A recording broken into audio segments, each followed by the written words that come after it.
failure points that currently you face from the tickets perspective.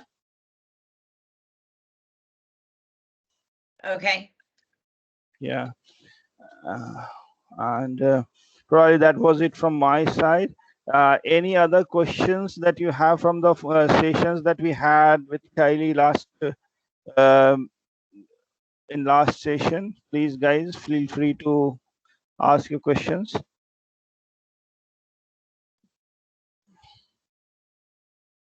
Any questions from anyone? No, Amit, like we are good. Okay.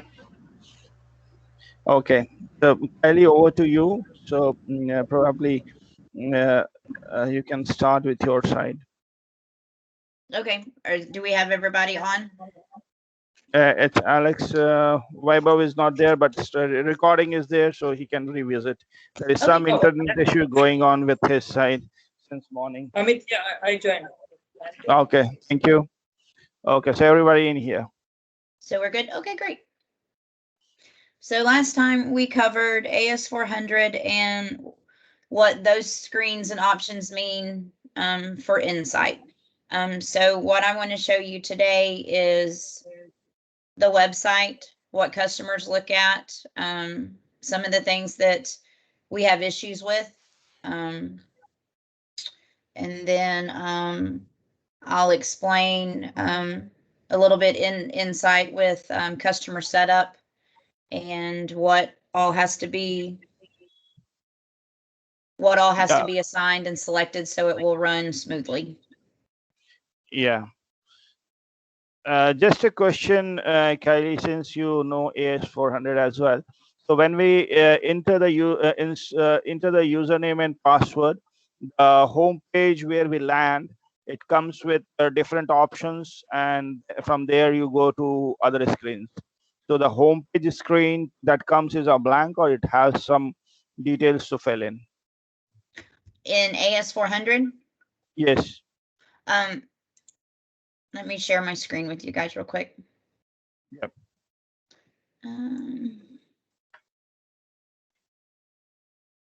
AS400, when you log in, you will have, mine's purple because I changed it, but yours will most likely be a black screen or a green screen with black letters. You will have, as you can see down here at the bottom when it says offline, you go up to the little computer to reconnect everything. Okay. And then it updates you back to your home screen. Okay. Usually this is corporate. The COCC stands for corporate. And then it is the first 5 letters of your last name. Yeah, we do have that. Yeah. You do have those? Okay. And then you pick your password. Yeah. I just changed mine. I think that's it. Okay.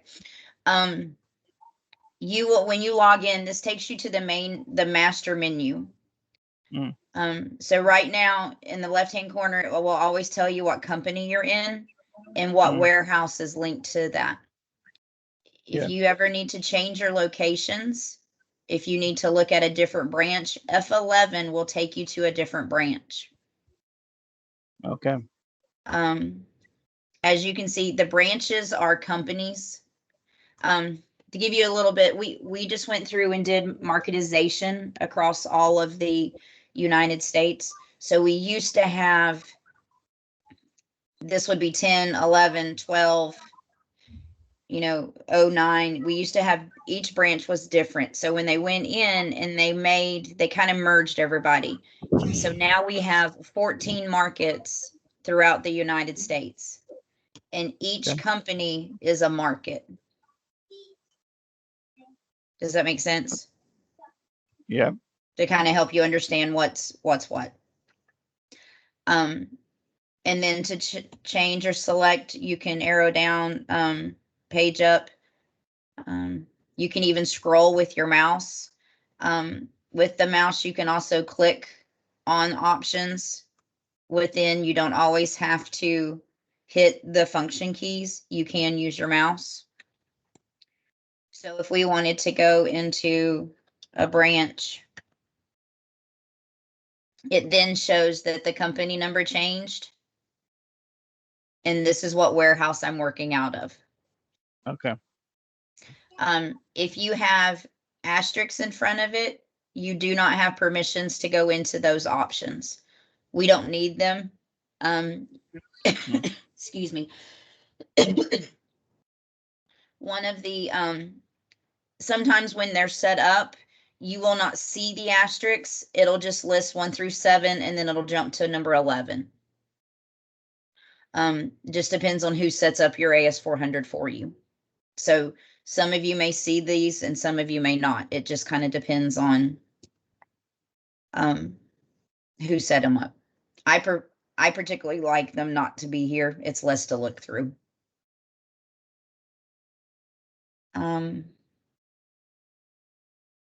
If you go, one of the screens that we use often is customer menu. And then we would go to option 3 because we would want to see the customer master file. We use this screen when we need to try, sorry, I'll go back. When you come here, if you do not know the customer number, customer account number, anything that is highlighted in a different color, as you can see, the F4 screen is a prompt. This is your search. This allows you to hit F4 and gives you options to search. So if we're, let's say this is the customer we're looking for. As you can see on this screen, it gives you the account number, account name, which location and company they're based out of. It also will list all of the ship tos. So like when we discussed on Wednesday, when we were in the 40 screen on the information that we would need to update to Insight for the customer to be able to order online, we would need to use this account number and this ship to. So we would have to go through and do it in 2 steps. Okay. So to look over this, one of the screens that, just to help you understand what the screen looks like and what things mean, the status of this account is active. Most of them will always be active. It can change to a C, which would be a closed. Credit hold, most companies, all orders come in on credit hold. That way their credit department, anyone in accounting, will go in and release the orders. This prevents customers who have outstanding balances to just continuously place orders. So most branches or companies, all of them go on credit hold instantly. So just because you see credit hold doesn't mean that that's the cause of an issue. If they are selected with, sorry, go ahead. Did you have a question? Yes, Vaibhav, go ahead. Yeah, hi Kylie. Actually, I have a question. Like, here the information regarding the customer number. So, is it possible that if any field is missing over here, like not filled, then that customer will be not available on the Insight, or that customer will not able to log in to the application? It is possible. Let me hop over to Insight real quick. We do have some companies or locations that when they set up customers, let me try to find one. When they, let me come over here real quick so we don't.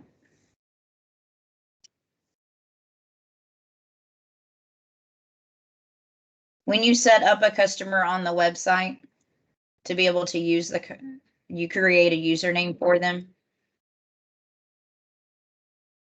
Sorry, I'm moving really slow this morning. You will create their username and then you will come down here to company. A lot of branches are leaving this step out. So if you needed to search for one, it's hard to know who the company name is if you're searching here. I'm learning that going to customer is the best way to search for any of them. Does that answer the question? It may not. Actually, I will reframe my question. My question is like the customer, like is there in a field on that AS400? So if I've missed that field, then the customer will not able to log in to the website.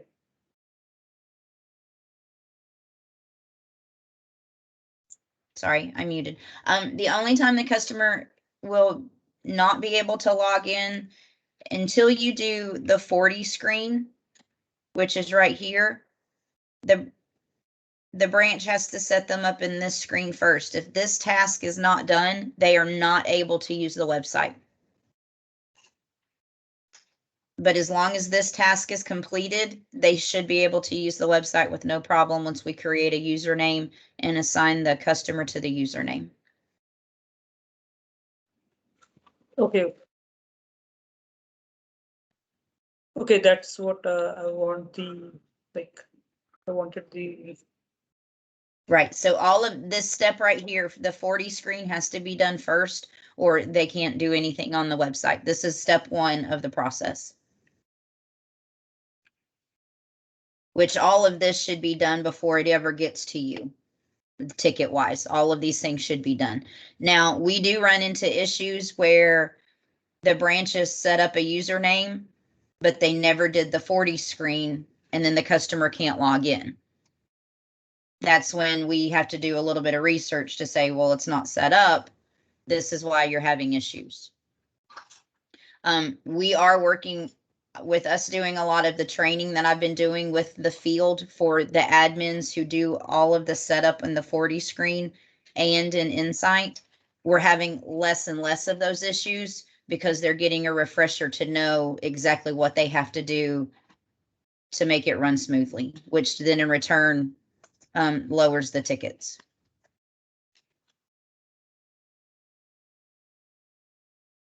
Let me go back.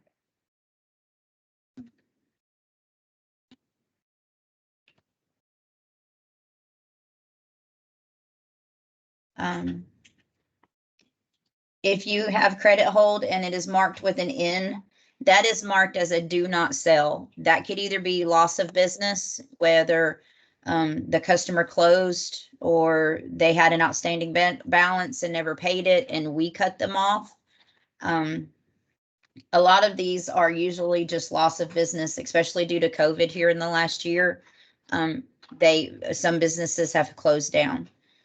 If this is marked with an N and they're still active on the website, when they go to place their order, it then kicks up an error in an ERP report that shows us this order tried to submit, but it does not have an ERP number, so it did not make it to AS400.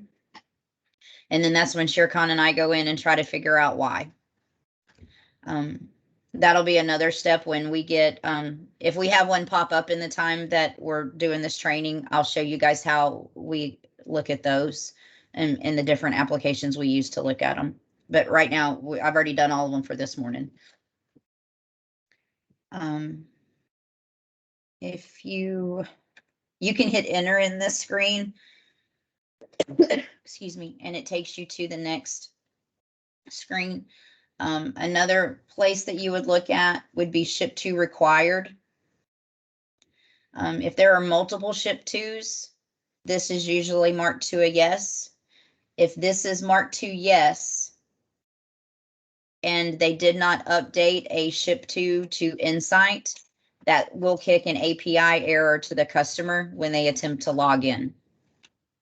So when that happens, it's usually a communication issue between setup in the branch versus someone in their admin to make sure that if you have flipped this to yes and then created more ship tos, you then have to do the 40 screen again. So it's a constant update. Just because we've added it in AS400, doesn't mean that it automatically updates. You still have to go through the 40 screen each time.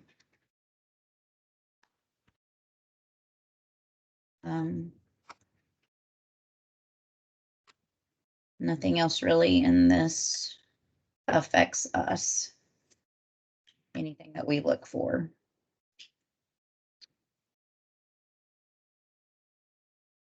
So that's a screen that we use often. Some of the retail customers, they use 7, which is the part and ship to file maintenance. That is a lot on the retail. That is that's a training all on its own. I'll make a note to make sure that when we go over categories and multiple logins and things like that, that the 7 screen is something that we do cover.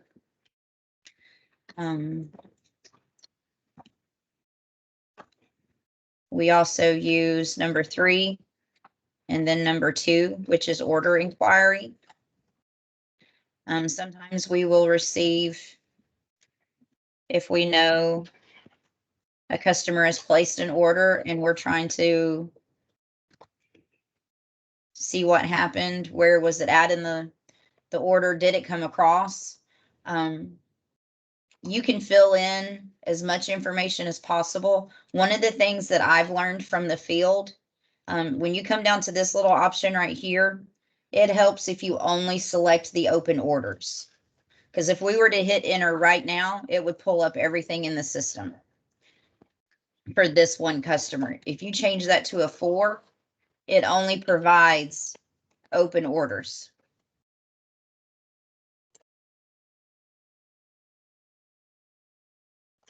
Excuse me, sorry.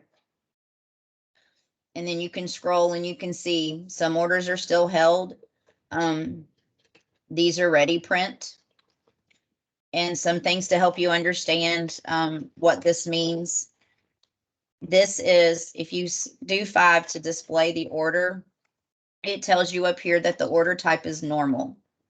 We have normals. We have specials. Ours are future orders.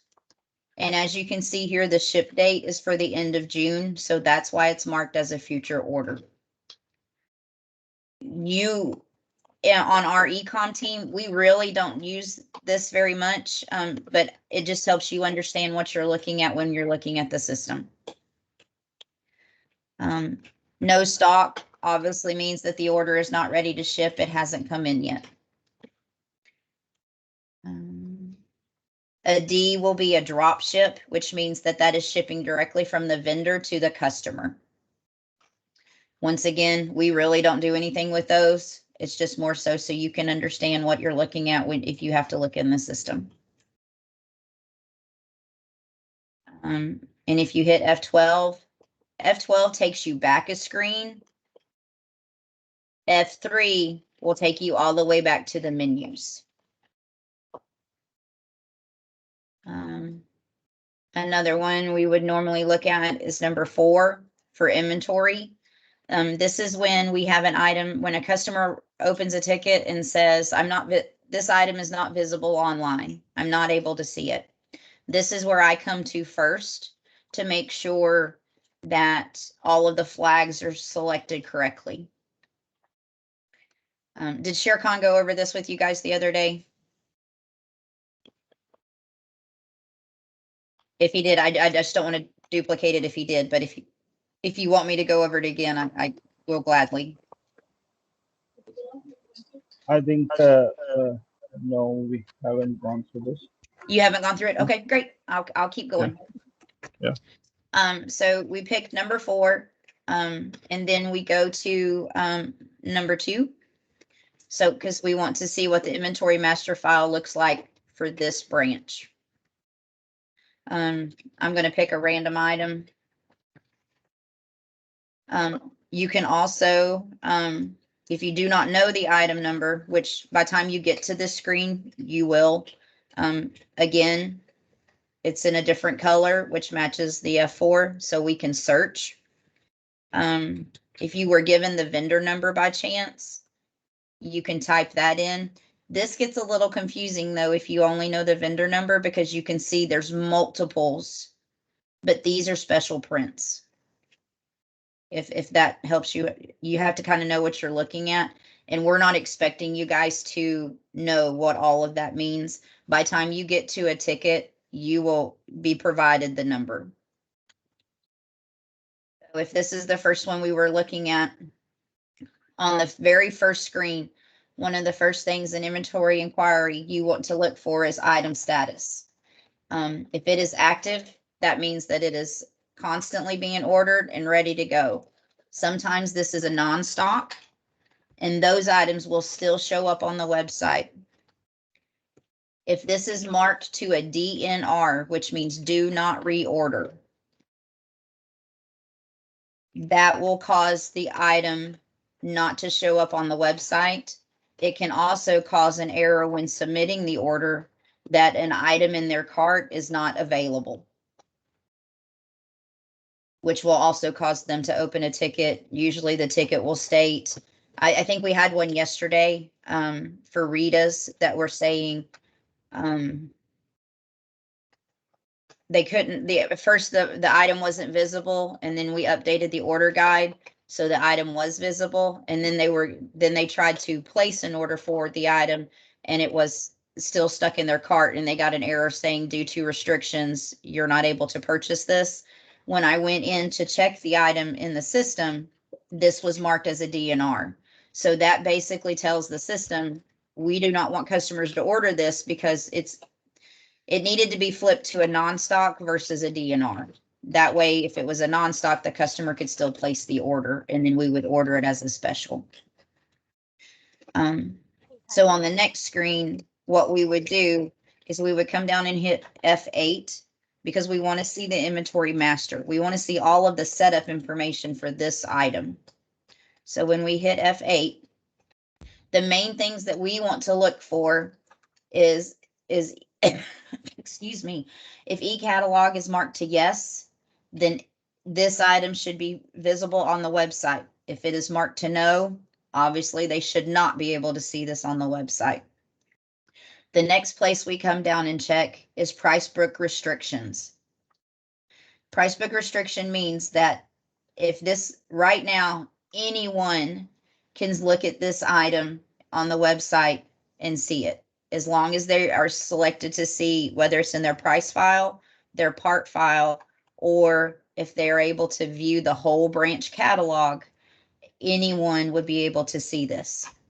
If this was marked to a yes, that means only the people who have this item set up in their price file would be able to see it. We change these to a yes when we have special order items. For example, if it's a special print or special branding, if it is a, if I go back a screen real quick.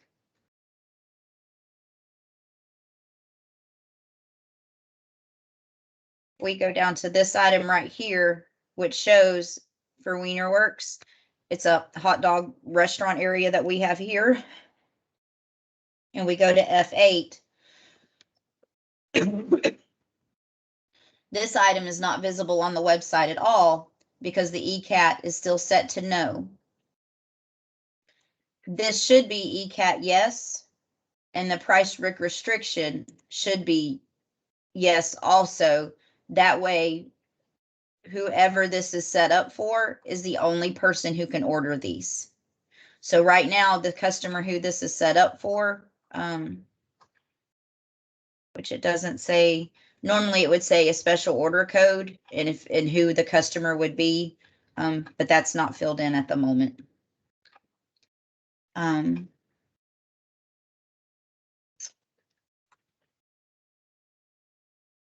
There's no notes on it. So I was hoping that would say yes, and then you would be able to see that the difference in the two.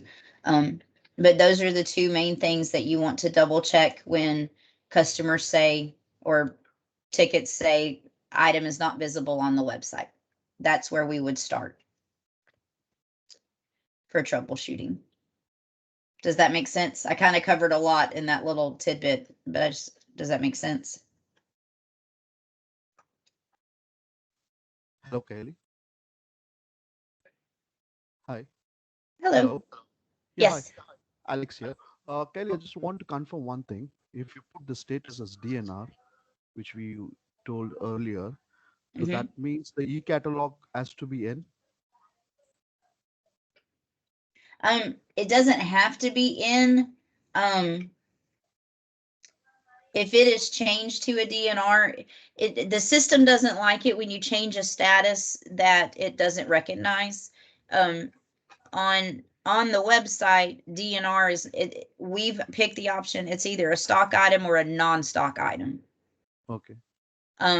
So when it's put to a DNR, the system doesn't know what to do with it.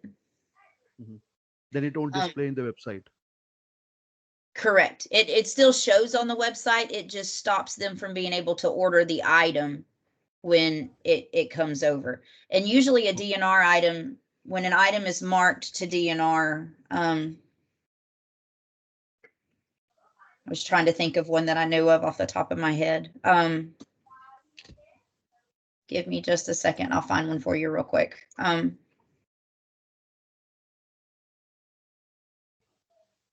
They normally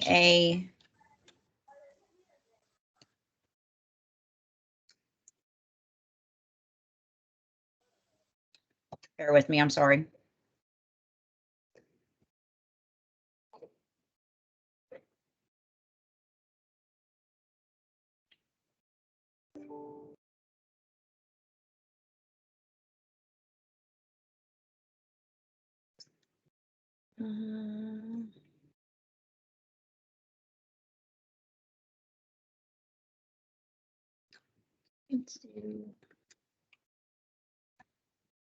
So this item is marked to a DNR. So if we were to, we hit F8, it is still marked to e-catalog yes. Because what we want to have happen is when an item is moved to a DNR, it normally means that we've lost sales on it, or we're moving from an item. These, for example, are film, like we talked about the other day, that processors use. We have switched to Prime Source, which is the Bunzl private label. So they're going to do away with all of the other ones, the other films that we have.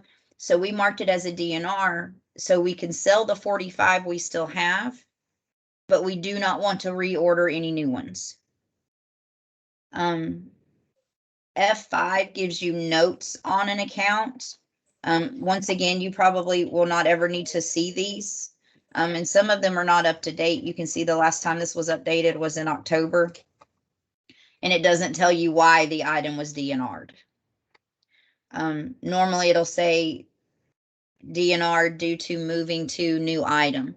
And then that kind of will help you understand. Those are things that when they happen, we can always go over them. I know I'm probably giving you more information than you need. I just want you guys to be able to know what you're looking at when you see things in the system, to help you guys understand it a little bit easier. If you, sorry. If you were to look at the sales history, this is why it was moved to a DNR. There was no sales in the month of March. And so far for June, which we're only 4 days in, you can see that the sales have dropped drastically from 2020. You see how many cases we were moving a month versus what we're moving now. That's why they moved the item to a DNR. Once again, that's not something you're going to be required to always know. It just helps you know what you're looking at when you see things in the system.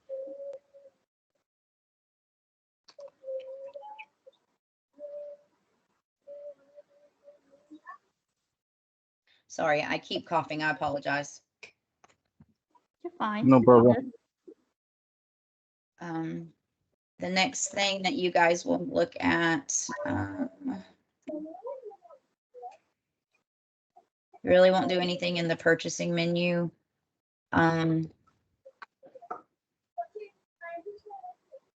pricing you would use if you were to number 6 and then number 5. They'll be the only options that show up in there. Because like I said, if it makes it look like you have access to a lot when you really don't.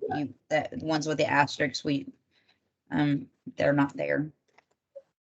If you needed to see if an item was set up in a customer part file,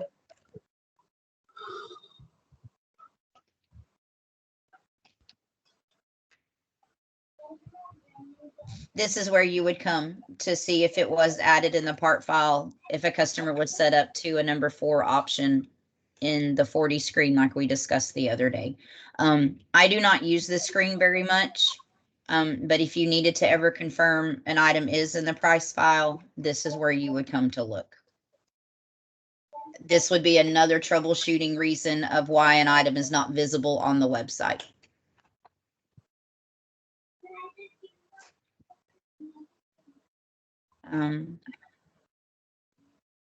Let's see.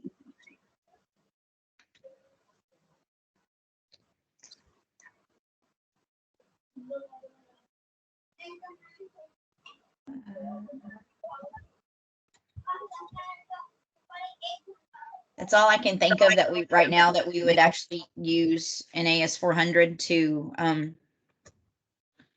that you would need to find out, look for things in. To keep moving on to troubleshooting and looking for items, since that's what we've kind of been talking about. The next spot you would look would be in Insight.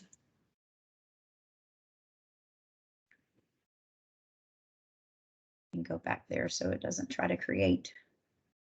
When you log into Insight, this is most likely the screen you will see first. Once you start logging in, it does take you back to where you were when you logged in. So if you were usernames or under catalog, it will take you back there when you log in. You can always click dashboard. I never really use these. For me, it was simpler to follow these over here. It just depends on what you're looking for, what you prefer to see and how you prefer to click. If we're troubleshooting an item, the first place I would go would be to catalog and then select products, because we want to see if the product is set up on Insight.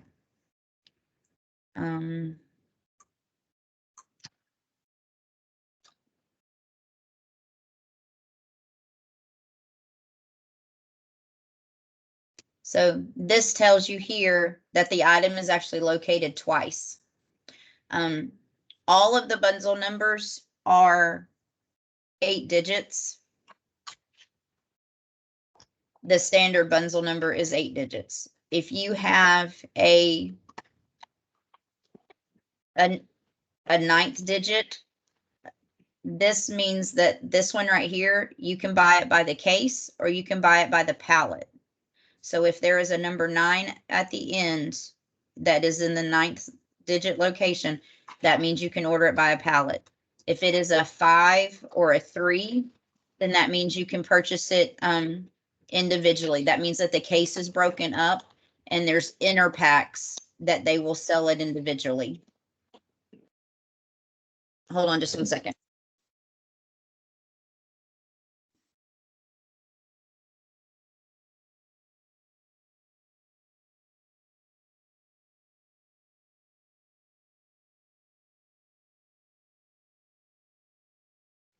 I apologize. We have a puppy and he's playing with toys and it was really loud for me. So I can imagine it was loud for you guys. No worries. We didn't hear it. Okay.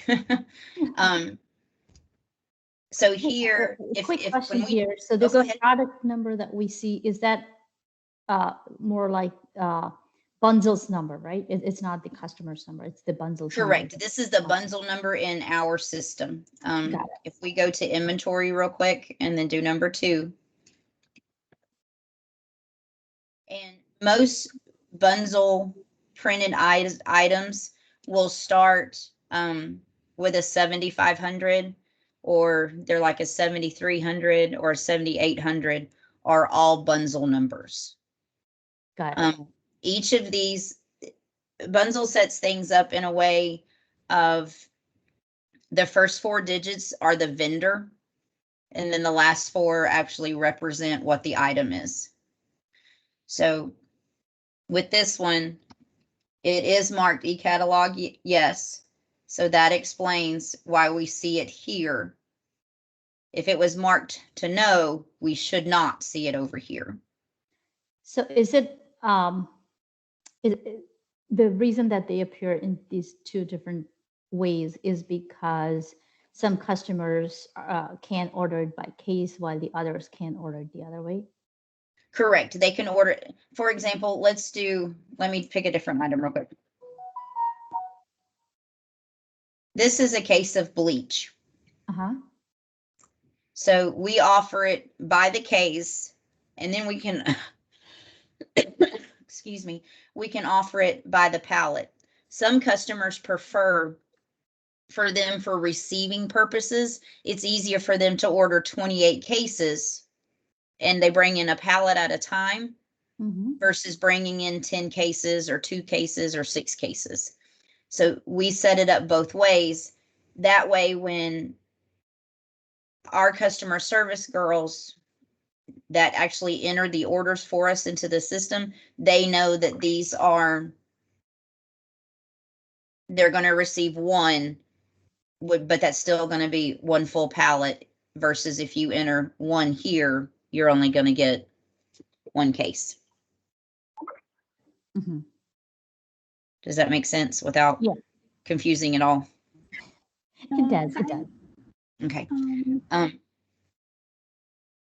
Yeah, So- I have one question. Okay. Yeah, here you said like 5 digit also, like here for the same Bunzl number, it is appended with 9. So this is like palating. And suppose we have five digit, then it will like prefix instead of 9, the 5 will be there, correct? After Correct. the Bunzl. There Okay. is 3. Yeah. So Okay. right, I'm just trying to find one real quick to try to give you an example of. Oh, Okay. maybe I did. Hold on just a sec. This one, this is a case of gloves, and each case of gloves has 10 boxes inside the case. So some branches offer just the box inside the case. Okay. So yeah. Yeah. okay. Does that make sense? Yes. So this range will be like 1 to 9 or like how much? No, it would either be if it has a 9 at the end and it's 9 digits, Okay. it's a pallet. If it has a 5 at the end and it's still 9 digits but with a 5, then that means that they're breaking it up to break it into an inner case. To sell the inner packs. That doesn't happen very often. I'm just wanting you guys to see that if this item was the only one that showed, for example, when we were looking at this one,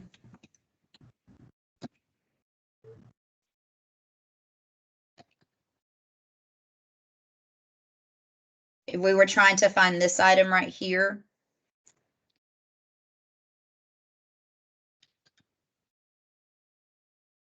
but this one was the only one here, we would know that there would be an issue. I just didn't want you to think, oh, well, it's here, so we're good. Because the 9 does mean something different. It is not the same item number. It's the same product, but it represents different quantities. That's all I was trying to make sure is that you guys understood that with a different digit at the end, just because if you were to see this one, that doesn't mean that, yes, this should be here. That's all I was trying to make sure. Okay, got it.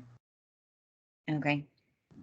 And then once you find the item, the next step I would do to make sure that it is visible on the site is that it's not marked inactive. Excuse me. And it takes me a second to find it sometimes. If it was discontinued or marked to inactive, this would be changed to a yes. And then that would explain why you're not able to see the item on the website. This doesn't happen very often because this item is set up for the whole nation. But there are times when it is completely, doesn't happen often, but it can. So when you're troubleshooting and you see that is flipped to a yes, then that would explain why the customer is not able to see the item online.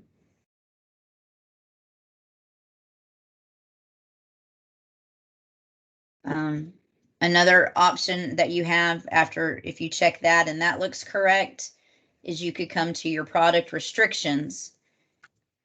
And one of the things that the wording for restrictions in Insight makes it a little confusing for some people. For me, it did. The best way to remember it is restricting these customers to these items, not restricting them from the items. If they were not listed here, those people are restricted from seeing this item on the website. As long as they're listed here, they're restricted to see it. Does that make sense? I know it gets a little confusing, but yeah, can you repeat that one more time? So let's say I know it's it's hard to explain. So if I see this order guide, the first item up there, right? If it's correct. Here on this screen, does that mean the customer It will means be that able to see? for this customer, it means that this item for this customer is active and it shows that it is for one customer. Okay. If you were to type in the customer number, and I'm just picking a random one, this one has it on their price file, so they should be able to see this item. Got it. Let me try to find another one real quick. This customer is not set up to see it, so they would not be able to see this item on their website. Okay. Okay. I just want to make sure that, because restrictions, to me, it gets a little. Yeah. It could be. I mean, you think restriction means you can't do. You're restricted from, and it's restricted to. It just gets a little confusing. So then that would be the next spot. And if all of those check out to look correctly, my next step would be to reach out to ShareCon and say, now where do I go? And then what we've noticed is some order guides are not being updated correctly on the overnight process. And then ShareCon would go in and just update the order guide for that customer. And what we're discovering is that fixes it. I do not know all of the steps that go into that. ShareCon has been handling that up until now. We're supposed to teach me how to do it next week, so I'm sure that will come to you guys eventually. I don't know the steps to tell you of what would go next. No worries. And then that's kind of troubleshooting items. If we wanted to hop over and look at a customer on the website, as you can see. Sure. Do you have questions regarding the things we discussed? I have a couple of questions, not necessarily regarding the things that we discussed, but just in general. No, go ahead. We can touch on those. Yeah. Before we get into it. Two questions. The first one is, now that I think we're added to the IT help desk mailing list. So whenever you're seeing these, we've started seeing these emails that go to IT service desk with the typical ticket notifications, right? From the ServiceNow, I believe. Yes. So some of these say that the notification is here because something, I mean, I don't remember the exact wording, but something that means that because the ticket has been inactive for a few days. Correct. What that means is if we come over here to the ecom dashboard, it takes a second to load. Mhm.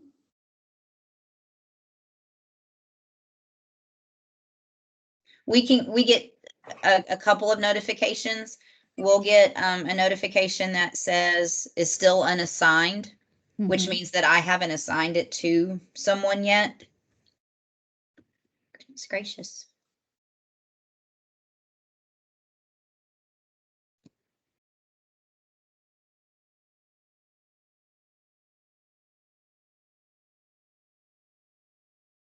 And then if it shows it has been inactive, that usually means that I'm not sure the time frame of how long it has been since someone has actually gone in and actually worked on the ticket.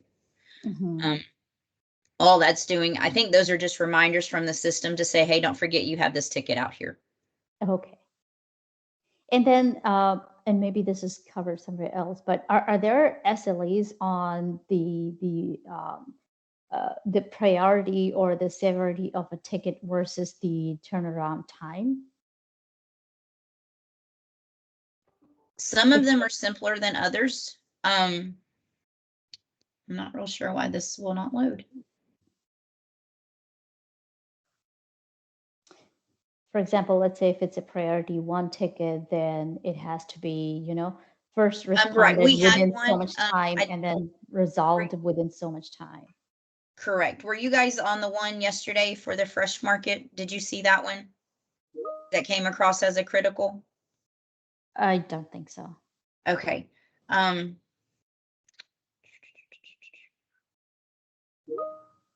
Let me find that ticket real quick, and then I'll show you what that looks like. There it is. Search.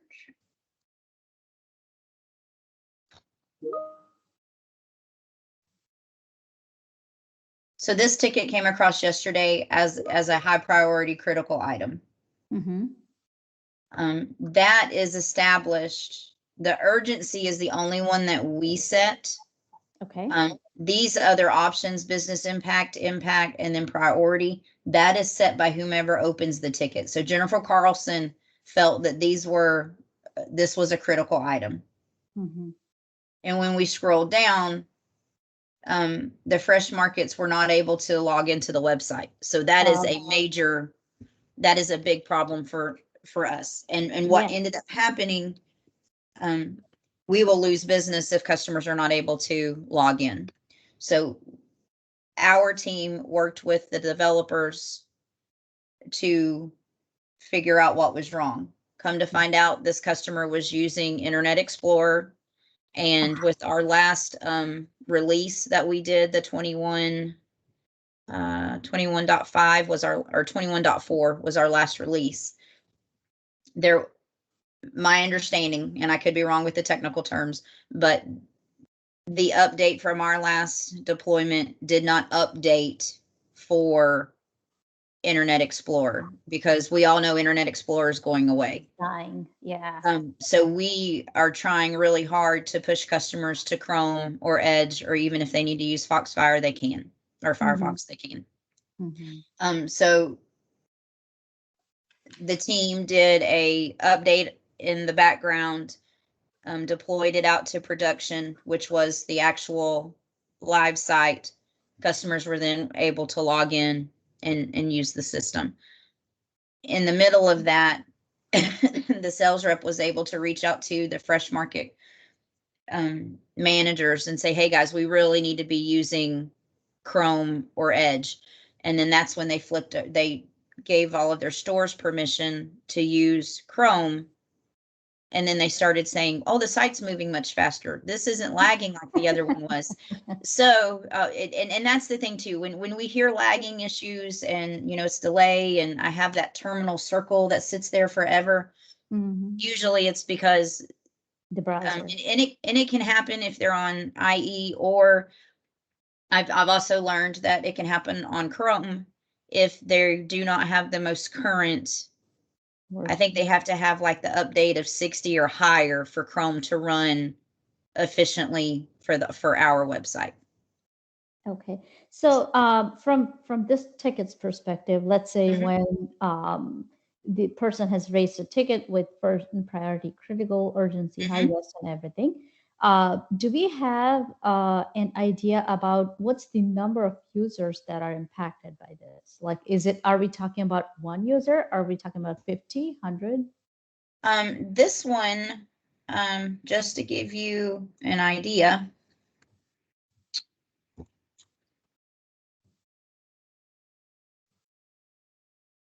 this is 3 pages worth of customers.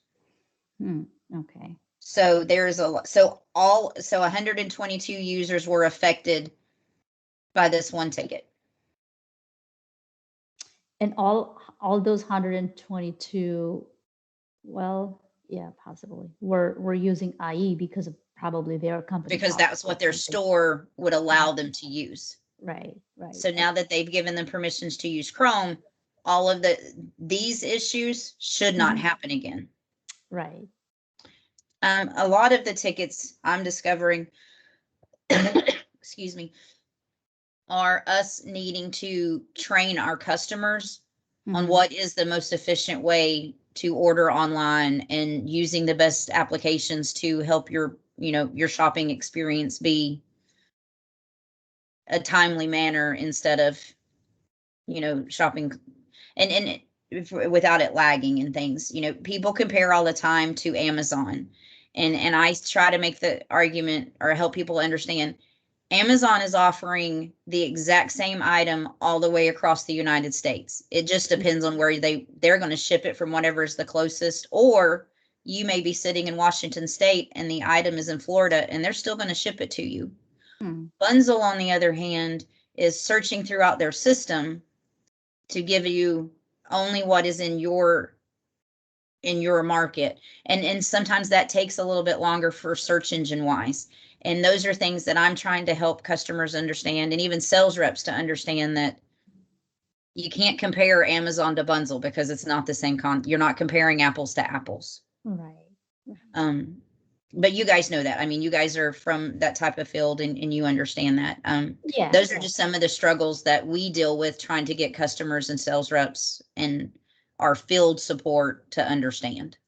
Sure. Again, more from the process understanding perspective, let's say that when you guys released, deployed this last release of 21.4, would you typically be sending more like a release note or an update to customers, especially when it was something like this that was, potentially could impact their day-to-day work? When we do, let me see if it will let me show. We do a notification alert that when the customer logs in, excuse me, there is a pop-up box that automatically will say, just letting you know, to better serve you, we've done release 21.4.6. In this release, it has upgraded this, and this. You may see changes throughout the site. So we do, and the customers do have to click on it to acknowledge, yes, that they have seen it. I was trying to see if it would let me show one, but it may not.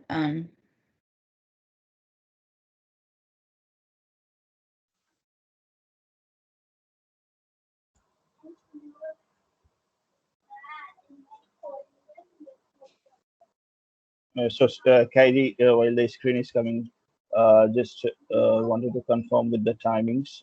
There is one more session after this, so we stop in next 3-4 minutes. So just giving you a heads up. Okay, yeah, we can do. The 9:30 window works for me if it works for you guys. Yes. So 8:30 to 9:30 or 9:30 to 10:30. Do the 9:30 to 10:30, please. Okay. Monday, I have got, I'm doing training for the sales reps. Okay. So I'm kind of booked Monday, but I think Tuesday is open. Okay. So I will block that calendar. Okay. So what will happen is you will see, these are ones that I created. This isn't a,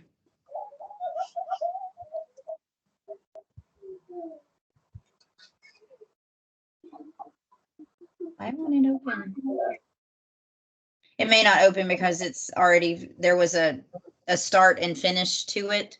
But this is where it would actually pop up, and then the notifications will stay Sure. for so many days. Thank you. And we've covered a whole lot of information today, so I hope it's on troubleshooting and things like that. So hopefully I didn't go too fast for you guys. So this is very much helpful. Maybe just a question either for next time or offline conversation, like email should be fine, or maybe we can take that up next time. But I was just interested in finding out if you have, typical types of tickets that you see more often than other, or typical points of failure that you notice more often than others. Here recently, a few weeks ago, it seemed like there were a lot of customer login issues. And then we found out that that was all setup issues. So we were able to address that with the field. Now, this week, it seems like every time we turn around, we are having troubleshooting for products. They're either seeing products they're not supposed to, or they're seeing products that they're not able to see products that they need to be able to see. And then that's when we're having to go in and update the order guides.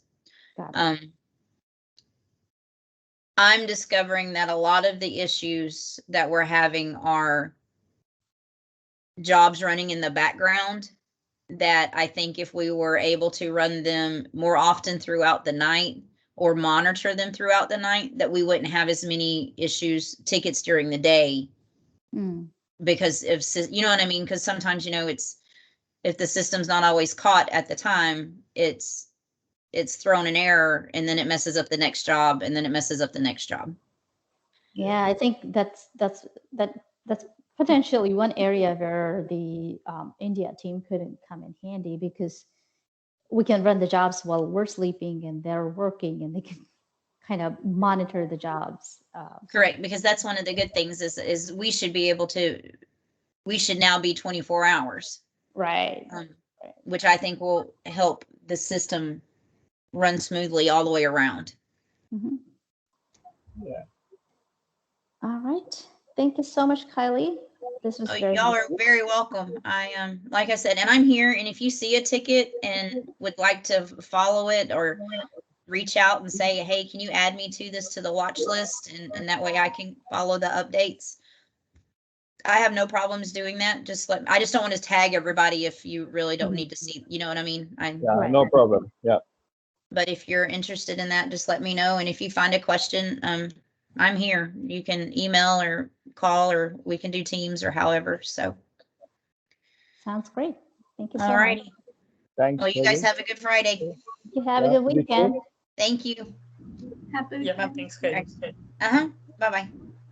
Bye.